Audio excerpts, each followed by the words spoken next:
এই তিস্তার পাড়ের অবহেলিত এলাকায় এত সুন্দর একটি প্রতিষ্ঠান গড়ে তুলেছে। আমরা এই প্রতিষ্ঠানটির ভবিষ্যৎ সাফল্য কামনা করছি। এই এলাকার এখানে 102 জনকে আজকে সবাই যুবক তরুণ, তাদেরকে প্রশিক্ষিত করে তাদের হাতে সনদ তুলে দিচ্ছে।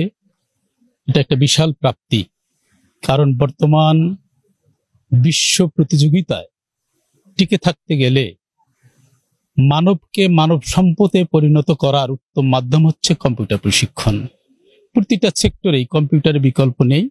সেই কাজটি আমাদের নাজমুল ইসলাম রায়হান করছে।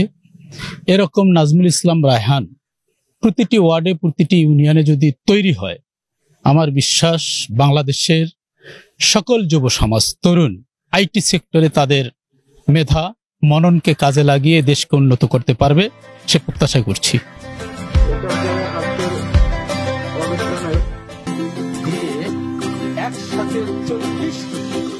প্রতিষ্ঠানটির পরিচালক নাজমুল ইসলাম রায়হানের ভূয়সী প্রশংসা করলেন অনুষ্ঠানে আসা অতিথিরা।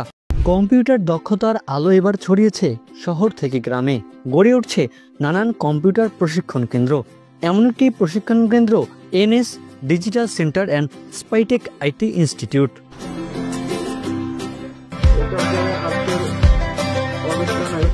প্রতিটি প্রত্যন্ত অঞ্চলে এমন প্রশিক্ষণ কেন্দ্র খোলার স্বপ্ন বুনছেন NS digital centre and Spytech IT ইনস্টিটিউটের পরিচালক নাজমুল ইসলাম রায়হান।